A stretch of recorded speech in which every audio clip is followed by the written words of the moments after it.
Okay, so we'll probably go ahead and get started. Good to see everyone here today. Welcome to the Indian Pueblo Cultural Center. My name is Michelle Lantieri. I'm the head curator for the museum. So that means that I collaborate with a lot of different Pueblo artists, architects, designers, culture bearers, and this is a really special community. So really happy to see everyone here today and being part of this discussion. It's really timely here about looking to the future in Pueblo architecture and where design is going. We're really excited to have our two speakers here, Brandon Ortiz and also Beverly Diddy. So welcome to all four of you. Great to see you. Thank you. Okay, so a little bit about the exhibition. Restoring Our Heart Places Contemporary Pueblo Architecture is guest curated by the University of New Mexico's School of Architecture and Planning, Indigenous Design and Planning Institute, in partnership with the IPCC, the Indian Pueblo Cultural Center. And as I mentioned, it's curated by Dr. Hahula and Dr. Paxson. And in this exhibition, they've done a wonderful job of highlighting the evolution of Pueblo architecture and bringing to our attention a lot of points of revival, transformation, and all of this happening right after the 1975 Indian Self-Determination Act. So we're really looking at these last 40 years or so. And so in the exhibition, by showcasing work of traditional and professional Pueblo architects and designers, the exhibition emphasizes how ancestral influences continue to shape contemporary Pueblo architecture. So we'll look forward to a tour after this panel discussion. And our panel discussion, this whole series, which this is the sixth one in the season that we've been doing in conjunction with the exhibition, all sponsored by the New Mexico Humanities Council. So I definitely want to give a round of applause to them. The Humanities Council, they're so good with allowing us to do this kind of programming, have these kinds of discussions about what makes us human, and in this case, looking at Pueblo architecture and design from this really amazing community that we just keep seeing coming together throughout this exhibition process. So the format today, we will hear from the speakers, then we'll go into a Q&A session, and then we'll go tour the exhibition. So I'm going to go ahead and introduce our curators. So Ted Hahula is a distinguished professor and Regents Professor in the Community and Regional Planning Program in the School of Architecture and Planning at University of New Mexico. He holds a PhD in political science from the University of Hawaii at Manoa. He has a master's in city planning from the Massachusetts Institute of Technology and a BFA in architecture from UNM. He founded the UNM Indigenous Design and Planning Institute and co-founded the Indigenous Planning Division of the American Planning Association. Lynn Paxson is an emerita professor of architecture at Iowa State University. She holds degrees in both design and social science and is interested in architecture and design as cultural phenomena. A member of the American Indian Council of Architects and Engineers, Dr. Paxson has been recognized by the American Collegiate Schools of Architecture for her work in diversifying the architecture curriculum through Native cultures and issues. So we're really happy to see you all here today, and go ahead and hand it over to our curators.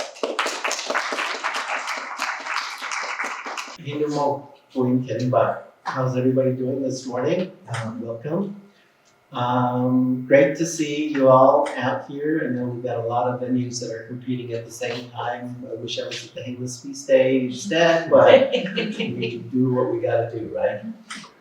Anyway, welcome to this being the last of the series that we had been able to get bequeathed by the New Mexico Humanities Council.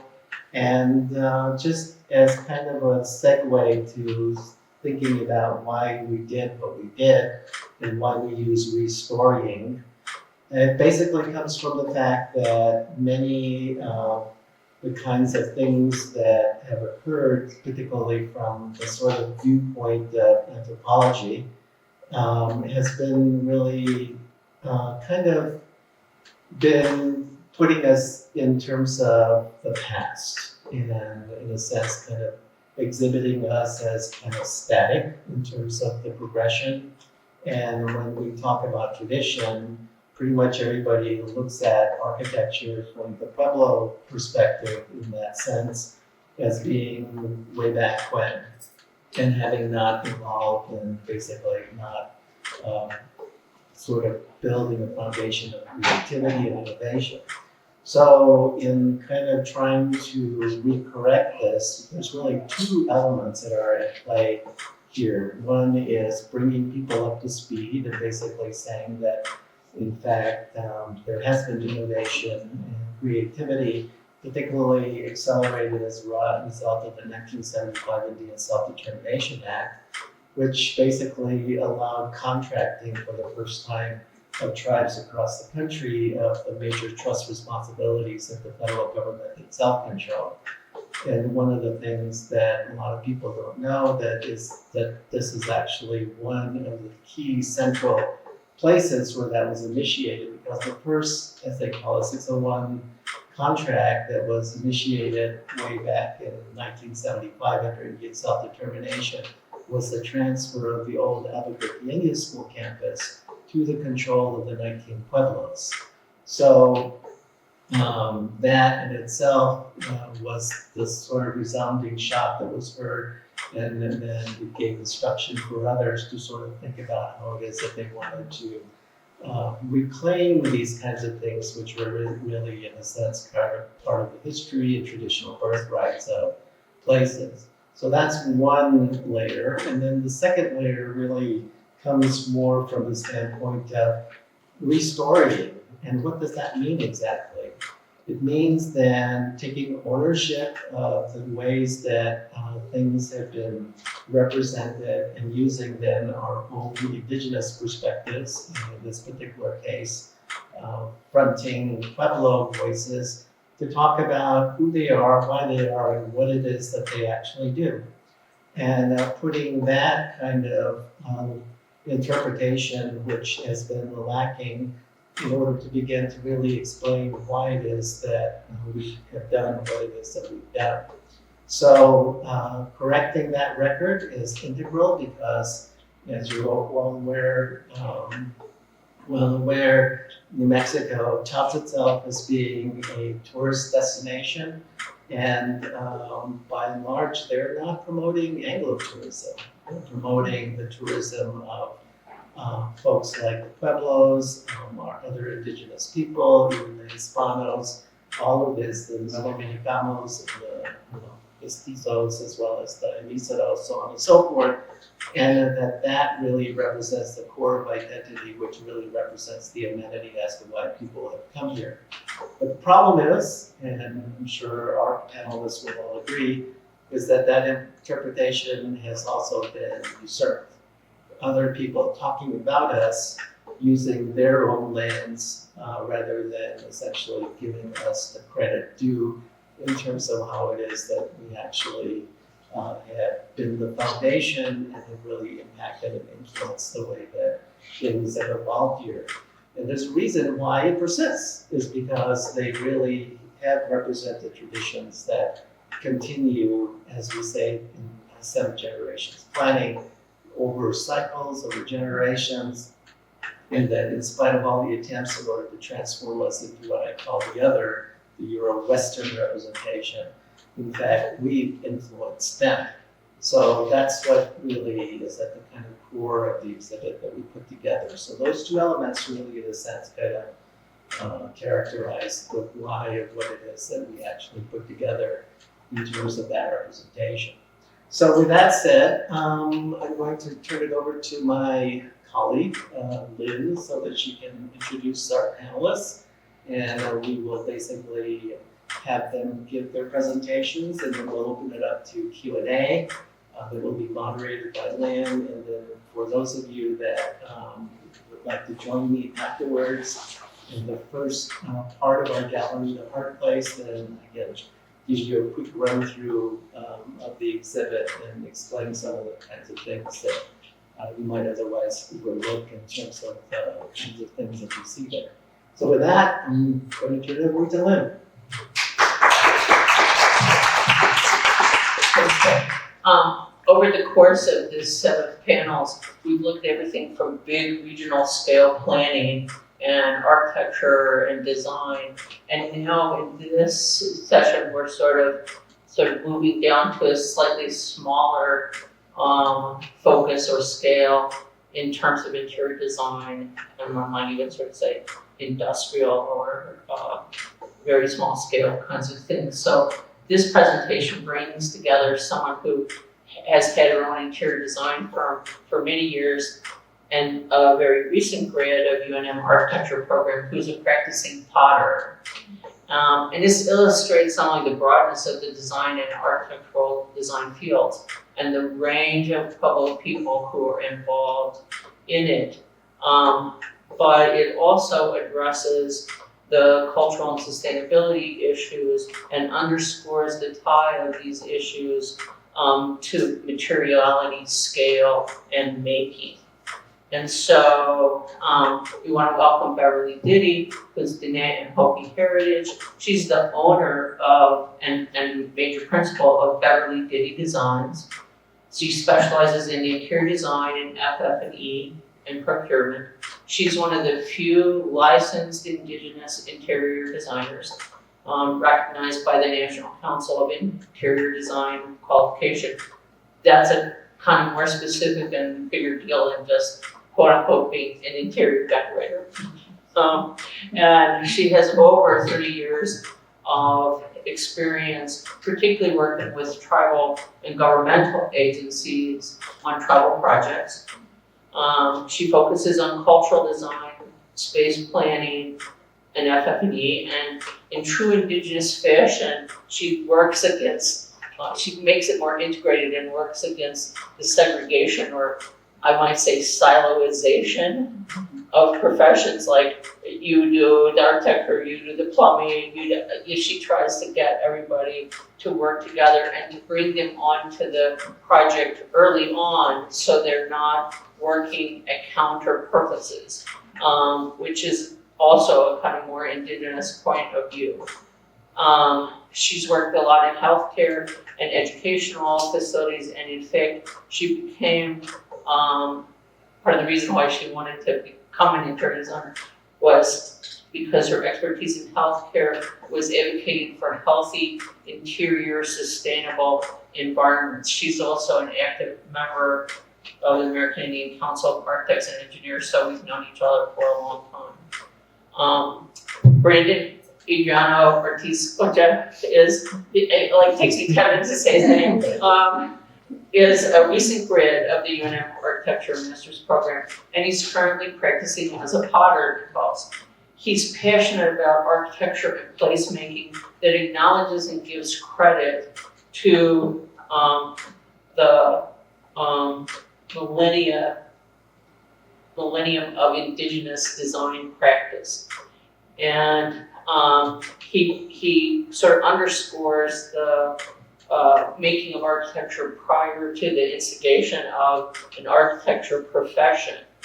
And he sees this as a way that Indigenous people can remain rooted and connected back to their deep place-based knowledge. He also believes that this is central to the future, given the climate crisis. And you may notice that Brandon is one of our 4 talking tintypes in the exhibit, so you get to see him live, even though he's not always here. So please help me welcome Beverly and Brandon.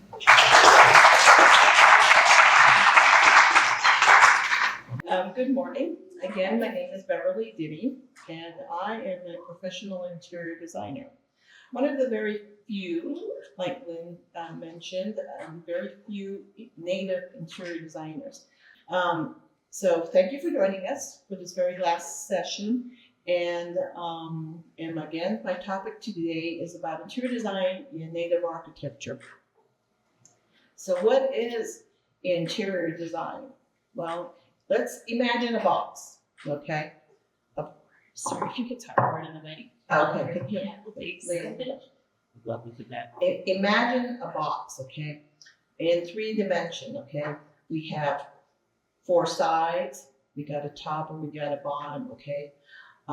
The architects and engineers are responsible for the sides of the walls and of the flooring, and then of the ceiling, and how the structure is put all together, which the engineers and planners all, work together to put a form together. And what I do as an interior designer is I look inside of that box and figure out what needs to happen within the box, what the function and the form. Let's take an example, this conference room. Okay, we all know it's a conference room. We're all seated one way, we all look one way. Okay, but did you notice that there's two different colors in here? There's a different color on the doors, We have blinds on the windows, and we have carpet, and we got borders, lining. So we have, all of these had to be selected by somebody. If it's not the architect, then hopefully it's an interior designer. So the interior design is the process of shaping the experience of your interior space through manipulation of spatial volume and the surface treatments, recreating the inside of a box. Okay, so who am I? Okay, I am what I am. I am Diné and Hopi.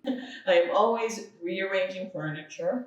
Okay, and I do have nightmares about AutoCAD. It's a software program. And I was thinking, okay, did I put that in? Did I do not? But anyway, and sometimes you'll see me lugging around big material samples, and I have a display over here that we'll talk about. But who am I? I am a professional interior designer. So let's give you a little lesson on Interior Design 101, okay? In case, in the future you guys are planning to be an interior designer. But education is a powerful tool in my business. So communication is very essential. We need to be able to communicate with not just the client, but also the architect, the engineers, the planners, the plumbers, everyone that's involved in a project and putting a big scale building together. It is very adamant to listen to everyone, to understand how they envision, and then eventually a vision will appear. Okay. The interior space that we occupy changes from one area to another.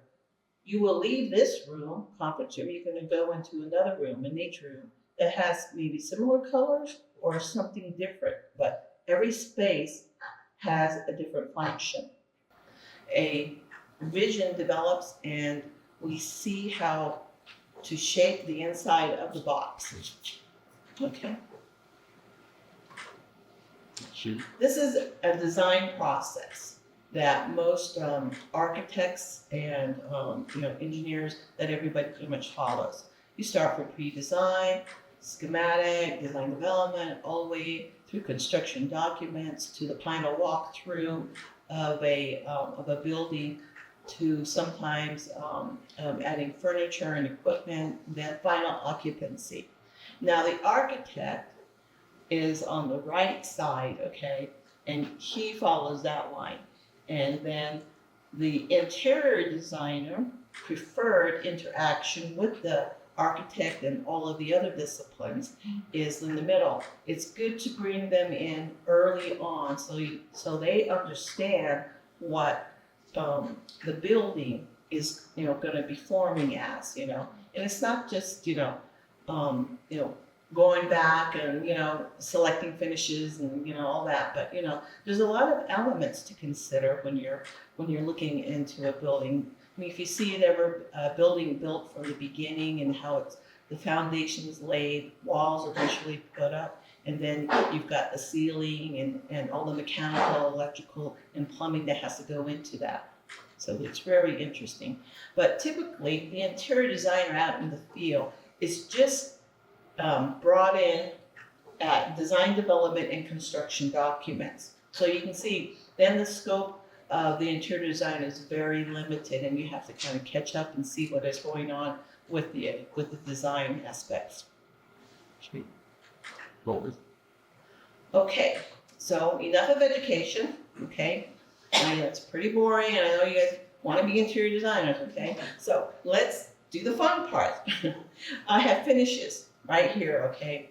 And the finishes, part of my job is to select carpet, resilient flooring, wall covering, ceramic tile, fabrics and textures, laminates, window colorings. There's a lot out there that has to be done.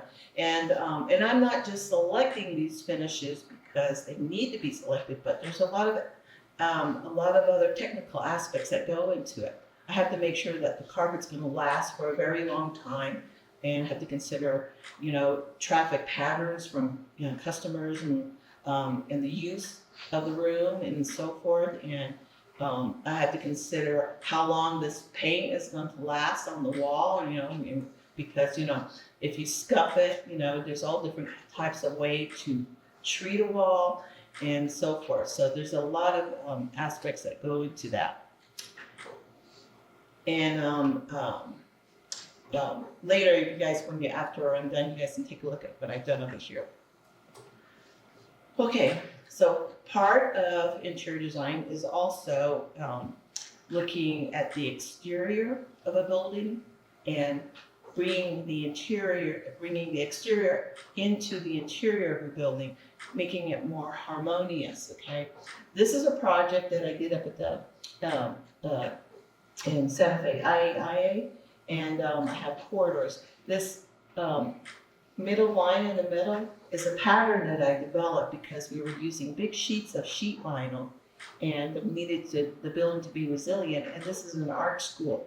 So what I did was I laid out big lines of sheets so that if you look at the building up above, you have these elements crossing and playing, and I tried to do the same thing on the floor because there's this real long expanse of corridor. Awesome. Yeah. And part of our interior design is that we want to keep the element of design in there. We have a design intent. We have to factor into all the buildings. Sometimes it's to promote wayfinding, or using color to designate areas, or just coming up with circulation ideas. Yeah. So you can see the exterior of the building, which is a Lawton Indian Hospital up on top, and below is the interior where the corridor is. So we kind of made it similar to what it would be like if you were outside, and kind of dictated different departments. There was pediatrics and podiatry and so forth in that building. And then these are some of the patterns that I came with. This pattern right here, this curve, is a waterway. In Oklahoma, there are like maybe seven different tribes of natives that you have to consider. And the only thing that they had in common was water was very important to them. So what I did was I brought a waterway into their corridor. Interior environments are very important as well. They can enhance entries. You can have hallway connections. You can work in small spaces like offices. Develop conference rooms and spaces. Develop classrooms.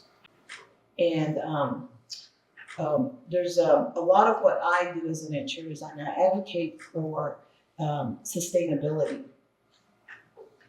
And I rely on LEED, which is called Leadership in Energy and Environmental Design. Its application in design make buildings sustainable. I'm responsible to be up to date on all the latest information on materials and how we use them. Making sure that paints that I select have low VOC levels, or carpet follow the indoor air quality standards and so forth. So there's a lot of things that I have to be aware of as an interior designer. And I have at least 11 LEED certified projects that I have completed. Good for me.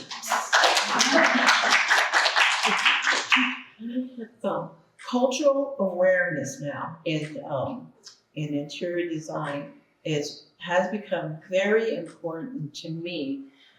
So I promote it. There are many different tribal cultures that I have to work with and can take. Not just the Puebloans, and there's 19 different tribes out there, and they all have different ways of understanding the culture. And then also, I work with tribes like at the Hopi Reservation, the Tahana Reservation out in Arizona, as well as the Navajo Reservation. So there's a lot of different buildings that I've done out there. So in this, you see a lot of my flooring and wall designs. One of the biggest projects, most of my projects were done out on the Navajo Reservation. So I have to remember that there were 4 different cardinal directions. And as you can see through the finishes that I have, that I show, you can use them to promote the cultural awareness. For the Navajo way, white is used for the east direction, blue for the south, yellow for the west, and black for the north. Okay. First Mesa Elementary School is one of my projects that I worked on very early on when I first started my business. And what I did use was on the Hopi Reservation was some seasonal colors that they used. And this is how I worked with the architect. On the interior, this Dawa right here symbol is this kids' reading area, their storytelling area. So they have and then we have libraries and we have corridors that they go through, and they have all the ways that we played with the elements of light and how we brought it into the building and so forth. So, and then this was a nice little design that the architect in the middle that continued into them, and we just selected the different colors to make it work for them. So there were, like I said, in the Hopi way, there are 4 seasons, and I promoted 6 different colors. There was the yellow, teal, orange, purple, green, and blue. And we just carried all of these colors throughout the building. Most of it went into the classrooms. This was a school that was promoting kindergarten to 6th grade. So the each classroom had a specific color. So as the children were going from one transition to another, they would go into another different colorway, and they would experience all the different colors until they had left the school at 6th grade. Educational design also is also very important.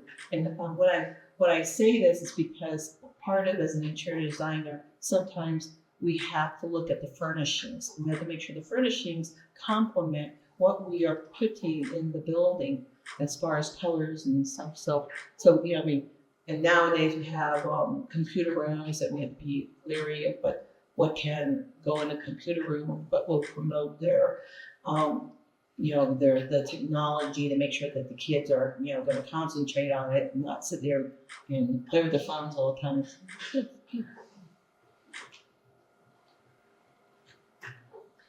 And one of the projects I did on the Navajo Reservation is called the Red Rock Community School. So it was a K through 8 school. It had several different buildings on the campus. So this is I used red patterns. I used the cardinal colors for the directions because of the way the school was situated. You could get lost in a big building unless you have some way of wayfinding. So this kind of was a way to help them. And this is my AutoCAD drawings. You can see the nightmares. All the patterns that we had to work with, music billing, and then what was even more of a nightmare was working with the flooring company and telling them, okay, it has to be like this, it has to be like this. They sure love me. Also, on the same campus is a door.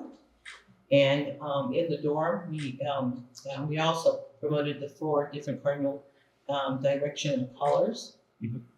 And then here's the dorm. So you can see how, there's so much into interior design, not just selecting colors, but a lot of technical aspects that we have to work with. Another project I worked on was called the Beclavida Day School. And Beclavida means hidden water within that region. So what we did was in the school was a little bit different. Instead of using the cardinal directions, we started with the main entry of the building where the kids were all be coming in, which is right where the circle starts. And we brought the water out flowing throughout the whole building. So you're going to see this pattern in the next slide, which is down here, how it just flows all the way through the building like that. So, we couldn't take it into the gym because of flooring today, but there was other areas. But yeah, so we did different aspects in the building. And of course, I did another project called the Navajo Regional Behavioral Health Center. That was early on in my career, and it was for behavior. We're trying to create an environment so that it would promote the Navajo way. And I worked with a lot of native patterns, and then we brought those similar patterns into their conference rooms.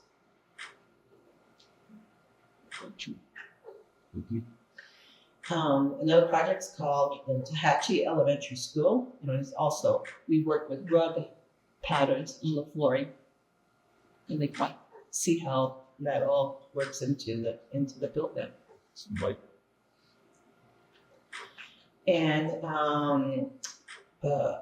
I worked on II up in Santa Fe, Institute of American Indian Arts. I originally helped the group move from their old campus to their new campus.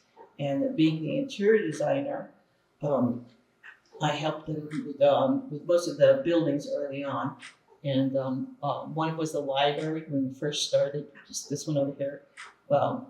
Is a little corral of place for people to sit. There's the corridor that has all the different colors going through.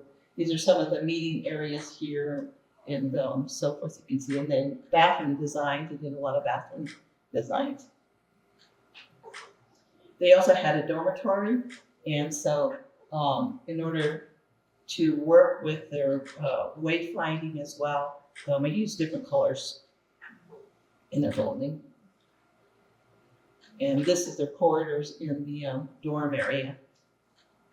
So you can see a lot of patterning, a lot of finding the coloring coming from the room, so they're gonna know that that's a doorway to a room. Some of the things I was trying to promote that if there was ever a fire and stuff, follow where you can go so that you can get out of the building. So you would see that this is, a dorm, it goes across and so forth. Healthcare. Healthcare is one of my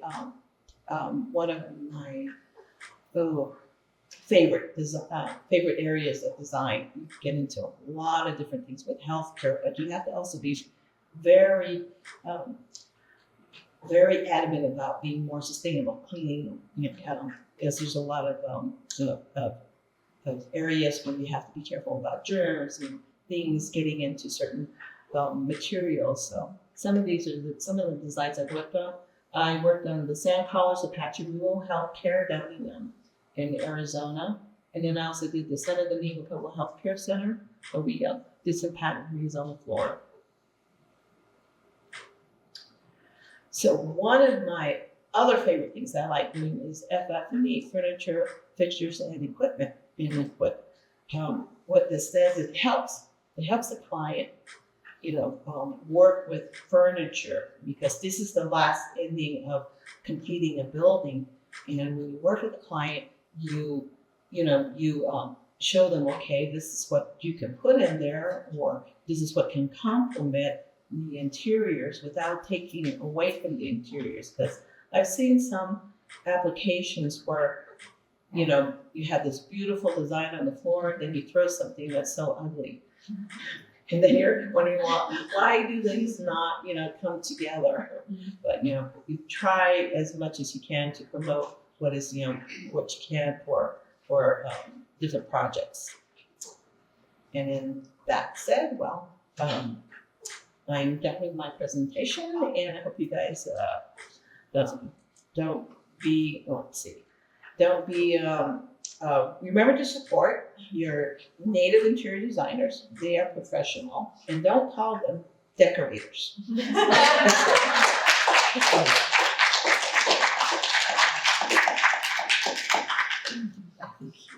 Interesting.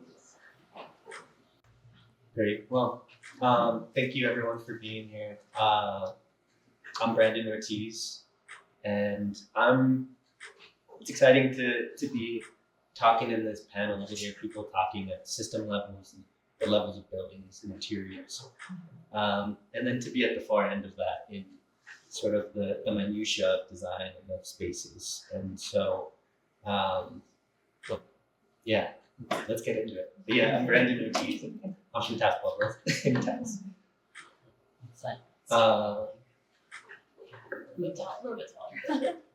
I'll start at there too. But I'm from Taos, in Taos Pueblo. It's a place of a lot of mixing forces and a lot of cultural forces, right? So we have the Hispanic, we have the Pueblo, and we have all these different movements sort of pushing and pulling against each other, melding into this one community that has really sort of shaped me, my family, my thinking, and I am of this mix.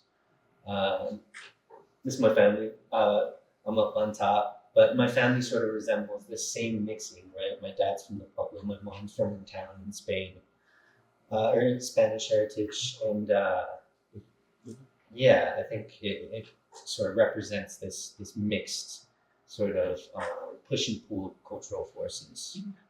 These very blurry photos are of both of my parents, my dad flexing and my mom. But the thing that holds both of these communities together in this place actually comes from this place, and it is this sort of this ability to build and support yourself and house yourself from the environment. So these are both adobe homes that they both built independently.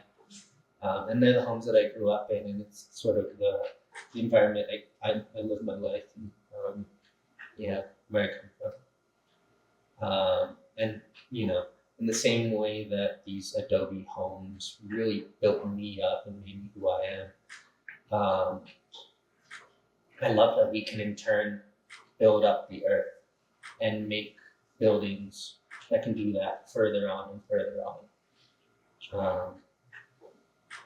But this is kind of where I come from, the lens in which I view building and interiors, systems. And so without really knowing it, I went into architecture school to do this, to make these spaces, to work with the environment. And I learned how to read the environment, the built environment, and what to keep note of and track, and how to then transform that and interpret that into built spaces. Getting into, you know, detailed drawings and the systems that make buildings possible. And, you know, how to read historic buildings, these iconic buildings from across the world, and see what cultural forces went into it and how people all over the world interpret the places that they're from.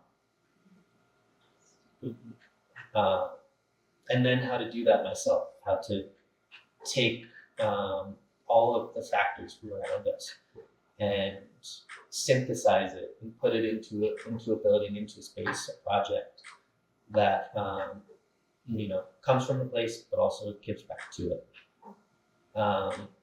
But along the way, I kind of noticed myself making these highly detailed drawings and spending so much time at a computer that I actually kind of lost a lot of where I started from, that sort of rootedness in the dirt, in the ground. And so after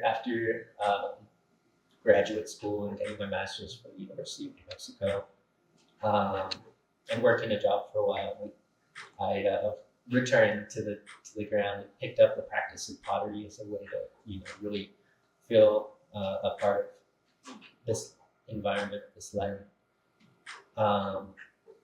And I learned the practice of working with micaceous clay, which is our traditional utilitarian clay block at the Taos. Digging it, processing it, sanding and firing it, and making something from the ground that is of that place and can support traditional practices at Taos. Making spaces at a much different scale. Spaces that sort of represent where I'm from, and forms and shapes that I've seen. And for example, like these spoons are made of micaceous clay as well, and they're based off of some forms, some spoons that are in the School for Advanced Research, their big collection of pottery. So some spoons that were hundreds of years old, sort of reinterpreted through my hand and through clay, and more traditional forms, right? So a seed pot, in a way, like a hold your seeds and hold these sort of this intent to work with the ground, or shapes that are more open and a little more forthright and a little sort of rhythm. But also pushing these traditions and these crafts forward and using them as a way to speak about myself and to I think play with these traditional crafts to express myself. And so you can see this sort of two-tone nature of the clay, working with the micaceous little sparkles that are in there and making these two reliefs. That's not too far away from tradition. And again, interpreting the environment in which we come from. I was out mud plastering my brother's adobe home, and we took a break, and the sun was coming through the trees, just splashing onto the mud, and it was just incredible to see. And I had a moment staring at it, and I couldn't help myself but try to remake it for myself, putting clay on wood, and essentially just watercoloring with water and trying to recreate that feeling, and then putting it onto a pot in the same way. This foliage, this movement, this idea, all micaceous clay, just slight variations in it. But also, not losing the functionality of these objects, of these spaces that are created, right? The pot is a vessel for activity, and for thought, and for emotion. And so these micaceous clay bowls are used by my brother in his cooking projects, simple beans and chili. And the clay is really beautiful. It holds these chips and this record of how it's been used. And so coming at it from another lens, right? I have this design thinking brain, interpreting the places that I come from, looking towards woodworking and furniture, right? And up in Taos, there's a lot of woodworkers as part of the Spanish community, but also part of the Pueblo community, and taking these things that are in the spaces we have, reworking them, especially using local woods possible.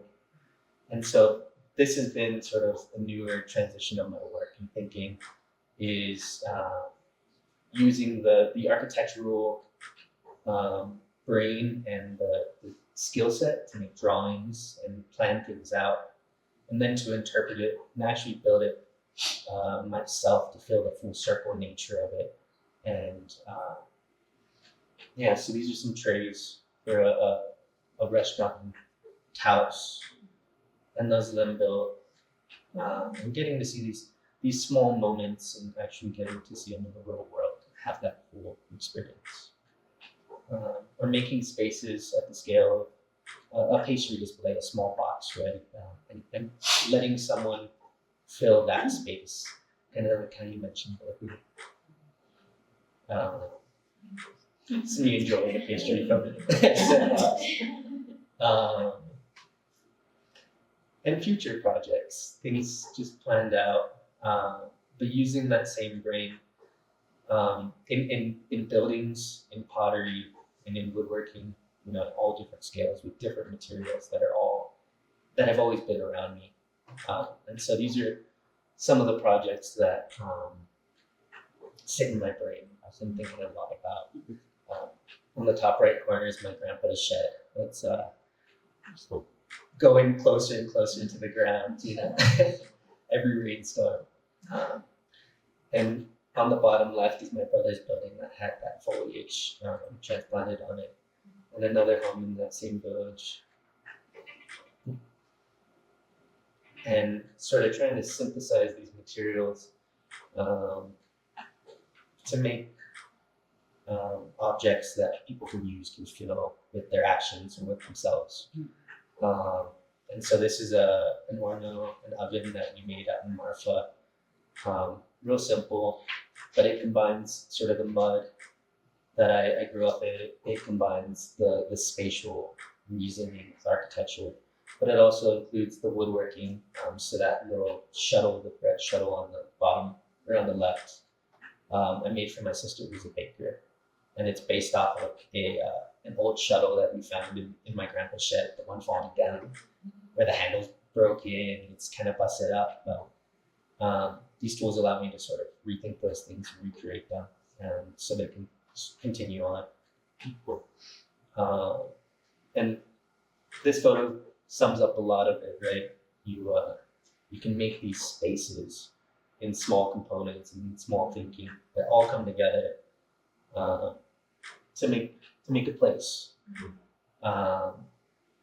And these things have been here, and I think there's a lot we can learn by simply making them over again. I think there's a term that I really love from IPA and Ted and the folks that the people are beautiful already. There's a lot to learn there. Yeah, that's my spiel. Thank you guys. Hi, those are both fantastic, and I was just wondering, Beverly, if you could talk a little bit about the relationship between interior design and health. These kind of touched on Between interior design and health. health. Yes. Healthcare. I got into healthcare early on in my years when I was working at an interior design firm, and there was a lot of different ways of working.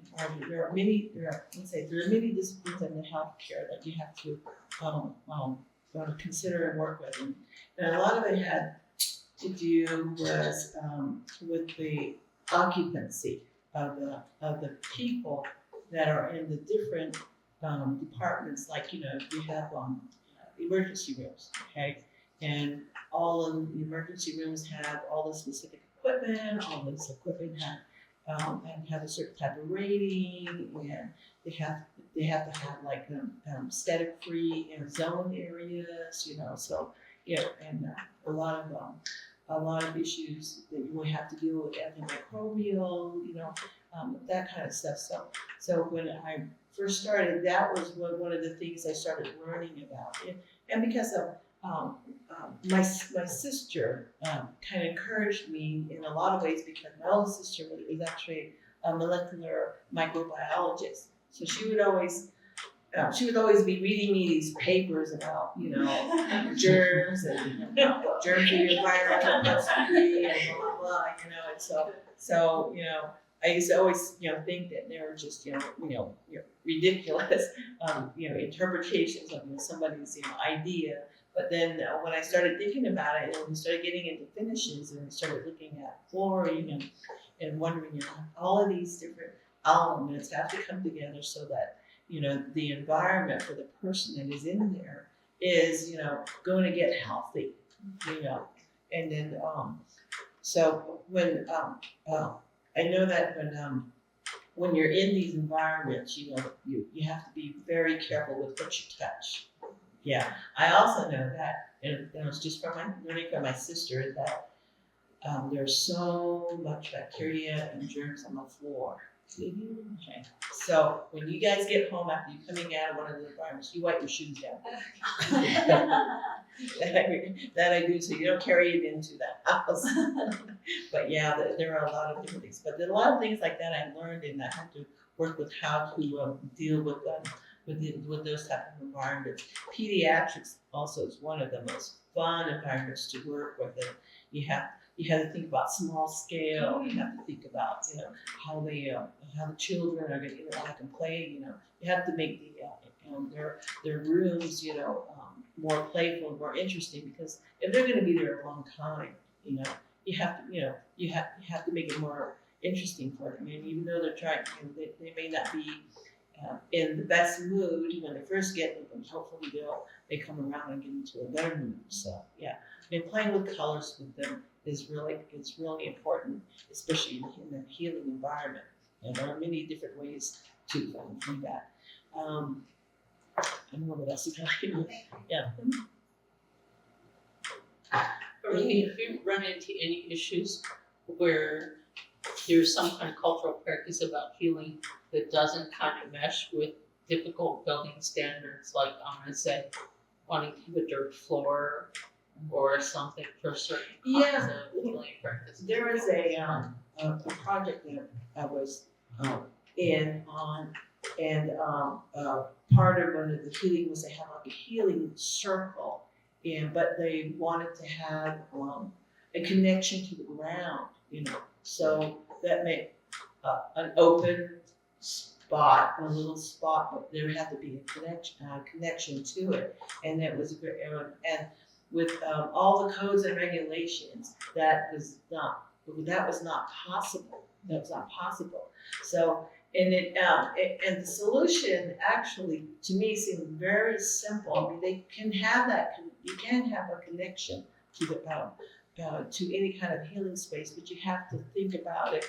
How else would you interpret? You would kind of make that type of environment. Okay, so.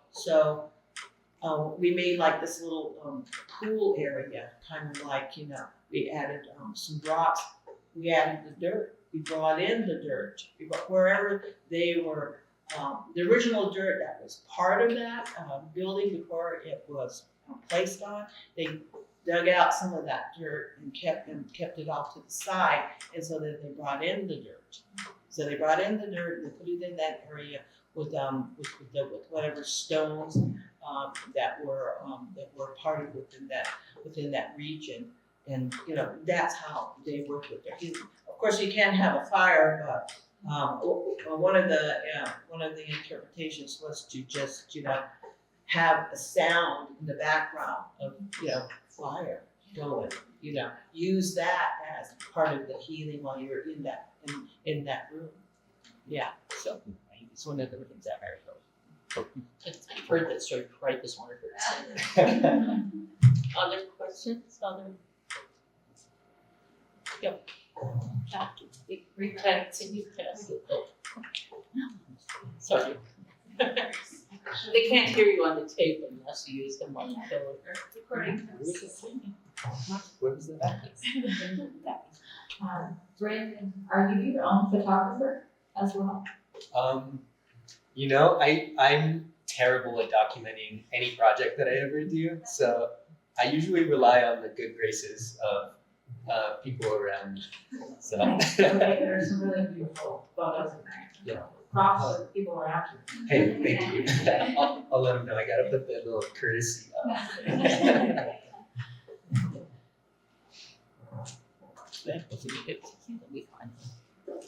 Hi, thank you. I have a question for both. I just think of how our world is so fast and trendy, and everyone's attention span is like pretty small, so it's great we're all here in this space together. I wonder how both of you make spaces and objects that, do you consider trends? And how do you try to keep your work contemporary and like last? And when do things become dated? That's a good question. Let's see. You know, part of that, I think for me, is tradition is kind of, especially working in traditional crafts, these things are always kind of built up on successive layers, and I think it's pretty easy to keep that going and have it tied along tradition and you know, new. But in terms of the slowing down of time, the fragility of some things, I think, at least with my work, kind of I've noticed asks people to like slow down around them, because you don't want to risk breaking any kind of have that moment. But yeah, Yeah. When you're talking about trends, okay, I've been in this business maybe, I don't know, 35 years plus, okay? I go to a show called Neocon in Chicago, and at this particular show, there are like trends that are happening all over, not just in our state, all over the world, you know, and the trends, you know, are amazing. How these designers can come up with so many different, you know, ways of interpretation. You know, bringing moss into a building. Never thought that was possible, but it's possible. Or it's a pain in the butt to clean, but but you know, there are different ideas that they come up with, and you can see that when you. I mean, I can bring them in, but it's kind of hard to bring moss into Southwest environments when you know it doesn't exist here.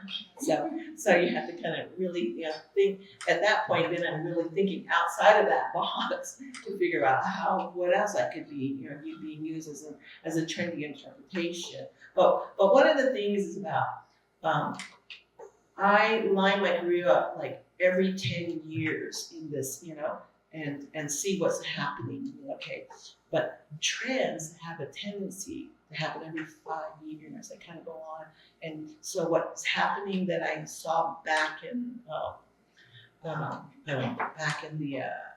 90s is now happening again. So we're repeating ourselves, and it just happens to do that. And a lot of it has to do with sometimes color. You see that the color comes back, like, oh yeah, that color was, you know, way back and it was so popular, you know. The most popular color I remember back was putty. Architects were using that color a lot. And now I just, you know, came across a contractor, and he was asking me about these different colors, and he goes, God, that color looks so familiar. You know, I'm like, oh my God, it's putty. So, yeah, there are slight trends that are happening, and you know, it's hard to kind of stay with them. But each building that I think architects and designers and engineers that work in have to consider what is within that region, because that building is going to be up there for a lot longer time, and it's really hard to go in and change the environment unless you happen to be a casino in Vegas and you can change it all the time. So it's really hard to make those environments sometimes. Any other questions? Yeah. I'll push. So it's interesting to talk about trends, because I can date these chairs, every chair's the Nagahide era. There's still a lot of Nagahide in native houses all over the place. But I want to ask Brandon, one of the sort of seminal people in looking at the philosophy of Pueblo architecture is Rena Swenzel, who's passed away. And she talked about this relationship of earth and architecture. And you sort of imply that in the kind of work that you're doing, especially sort of this cross-disciplinary thing. It's not so much structures as much as form and having that connection to the clay and so on and so forth. Can you just sort of elaborate on that a little bit? Yeah, I mean, I think it's an interesting dilemma, having gone to architecture school and seeing the technical side of it, but also coming from a community that has for so long been able to, make their own homes for their own self and make the things that they needed. And I still see that in a lot of ways, people skirting codes, and people, skirting around the rules because they kind of have to, but they're able to. And so, yeah, with I should be sorry, I'm like remind me. The earth, yeah. No, I think that's like the base, that's where we're it's something around us, and we know that we've been able to use it for so long. And I think there's an aspect to it that it's a craft that came and was developed and improved upon for so many years that it actually has a lot of sustainability factors in it as well, and has a lot of interesting technologies that aren't necessarily high tech, but are perfectly suited to this climate. Yeah. I actually went to First Mesa before it was actually opened up. I don't know if you remember him, Raymond Sequa tour. He was just a civil engineer. Yeah. He's my classmate. So I was able to see the design, and my son was the biggest thing that caught my eye. And I know today that they do use that for all their announcements, whatever they're doing. That's the gallery point. Yeah. So it's funny that I'm here and I get to see that. And you with your breadsticks, can you make me one? I need one of those. That's a good name for breadsticks. A different kind of breadsticks. Yeah. That's the one thing, that's what my grandmother used to use, and now they're being treated with all those flammable materials. Once you put it in there, it pretty much burns to just a little stick. So we haven't had the opportunity. I haven't had the opportunity to have anybody make me one, but I'm looking for somebody. And I am also, I was a drafter for a very long time, so I know all about AutoCAD drawings and doing all of that stuff. I've done project management, so working with all the plumbing, electrical, mechanical, civil, all of that stuff, and coming together. As you can see, I also am a designer. I make my own clothes because we still have dances and doing all of that stuff, and it's more contemporary than wearing a manta all day long and wool and all of that stuff. So, but I am back in school myself, and I don't know what field I'm going into right now. I'm in the pre-engineering program here at City. I have calculus and calculus-based physics to go on the side. Failed calculus 3 times, and it's driving me crazy, but I'm still determined to finish. And then I plan on going back to Arizona, going to U of A. I don't know what I'm going to study there, like I said, but my overall goal is to have my own firm that creates off-the-grid homes using our sustainable material and all of the solar, wind, and water. So that's what I'm working on. So it's nice to see other native disciplines in our different areas and to be able to meet you guys. So I'm glad I came. I was like, I don't know if I want to go or not, but I made myself get up. So thank you. Where are you from? I'm Hopi. So my mother's from Hopi and my father's from South Dakota. So Hopi, absolutely. Which place? First Mesa. I'm from Pueblo, yeah. So, Yeah. and that's the other thing is my whole reason for going into the sustainable field is because I don't know if any of you are familiar with the Hopi Reservation, but I come from one of the oldest villages where we still don't have running water or electricity. So that's why I want to create a nonprofit that combines all of those, wind and solar, that will be able to make it collapsible so that when I'm not home, I can take it inside and it's not be interfered with or anything. And we're still keeping the sustainable aspect of our natural environment. So that's kind of what I'm doing. Yeah. Two-part. Oh, I'm sorry. You're back. I'm more constriction. Yes, you do. Thank you. Thank you. I don't know that I have a question. I don't know anything very much of it. I love thinking about space, and when I'm thinking about, when you talk about the box, we should be, putting things and all stuff and things. I'm always thinking about light, light. But today, I have never thought about, well, I have thought about filling, bagel boxes with things. Yeah, good point. And I think that what I'm thinking about right now, I have never thought about filling space with sound at all. And when you're talking about fire right now, but so I don't have a question, but can you talk about it? I never thought my whole life about it. Yeah, I'm not a sound expertise, but I know that when we, you got all these different elements of sensory. You got your feel, touch, you hear. You got sound you have to listen to and see. And some of our meditations that we do, you can.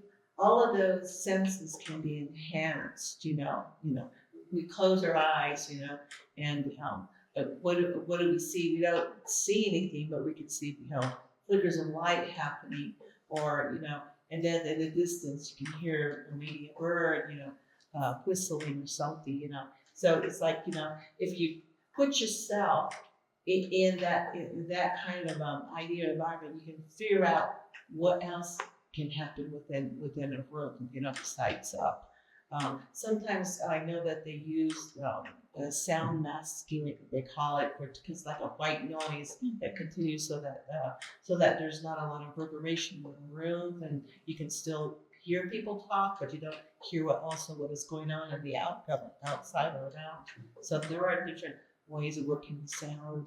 I thought that solution was really nice to just listen to because it was supposed to be meant to be a quiet room, a room for meditation, and you're just listening to that. And then some of my one of my grandchildren, she loves putting on the fire, on the TV. She puts my little fire thing for me. She goes, Grandma, okay, you need to calm down. So she puts this thing on. So I'm like, oh my gosh, I think Grandma needs some sleepy juice. So like,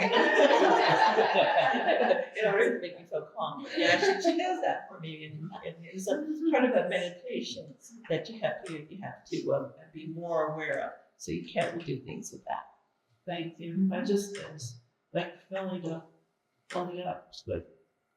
We both keep talking about so things, filling and all the stuff and things. What is it? That and whatever you said. Yeah, the furniture fixtures are also part of your part of the interior design. Sometimes you can take it to where it can also help absorb sounds. You can take furniture and use it that way instead of just throwing furniture because of cost. Sometimes you have a certain budget and you just think, well, I need so many chairs. And now I have to go with the other one or not go with the expensive one. You just have to work with it. But I do a lot of that. A lot from a lot of my clients. Good. Thank you so much. There you have me thinking about footsteps. We're going to find the exhibitions. Thank you. Yeah. Is there one more question? Yeah.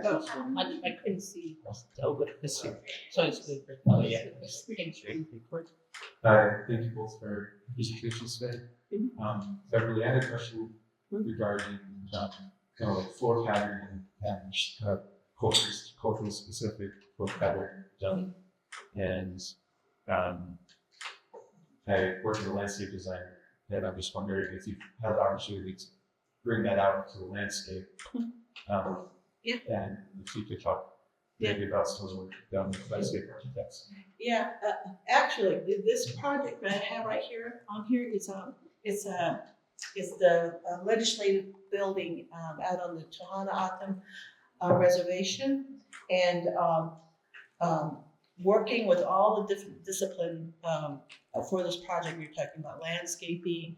We're talking about all of the not just the architect, but the planners and so forth.